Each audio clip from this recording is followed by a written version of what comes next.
distribute dyan sa mga high school, dyan sa mga ano.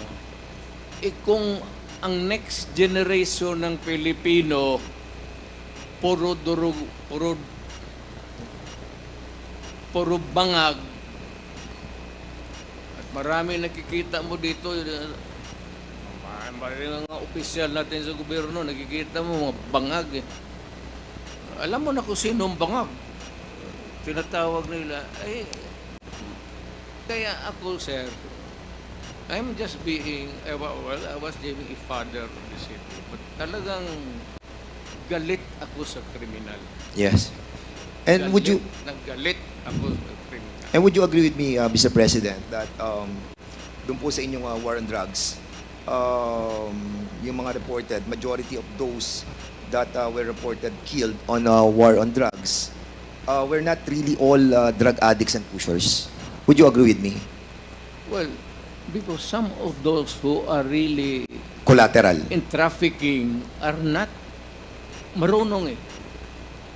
Those in trafficking sa drugs, may utak yun. Yun sila ang nag-traffic ng drugs. And they avoid taking drugs because alam nila na kung malulong sila sa droga, hindi na nila magamit yung utak nila. Mr. Kaya, President, yung yes. sinabi nila na hindi lahat drogista, tama yun. Pero ito po ay mga collateral damage. Sabi nga po, shit happens eh. Di ba? Sabi ni Gerald Bato. So, if ever that meron pong collateral damage, meron pong mga shit happens, will you consider this as a failure of the war on drugs? Hindi, sir. I would say that it was a maybe unnecessary death, but a collateral damage is recognized, if not, hindi naman sinasadya eh. Kaya yung in one drug den doon sa Davao City, 4 na Chinese, pinatay ko talaga. Ang problema, may tinamaan na 2 yung nagluluto. Pero yung 4 na in-check na talagang pinatay ko. Sinadya ko talang patmatayin. Mr. Chairman, Mr. President, is that a Admission, yes.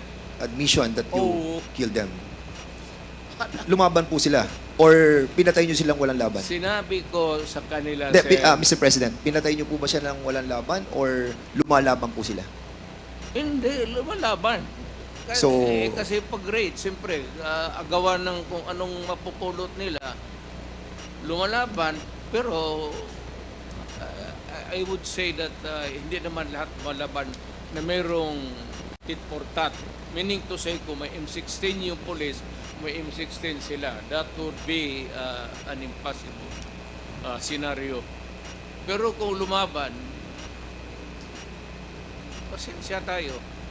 Ako sinabi ko, no mayor ako, do not do it. Do not do it because I will kill you. Kung yung naabutan ko doon, kagaya ng 4 na inchik, talagang pinatay ko. 4 po ba yun or 6, Mr. President? 4 po ba yun or 6? Kasi a while ago you were saying 6 po. 4 lang. 4 lang po. So, pwede po na malaman kung sino po yung mga 4 na po yun? Ano pong pangalan po nila? Alam mo, sir, ang lolo ko Chinese. Baka nga yung isa siguro pinsan ko pa yung hindi ko alam, sir. Hindi ko naman tinanong.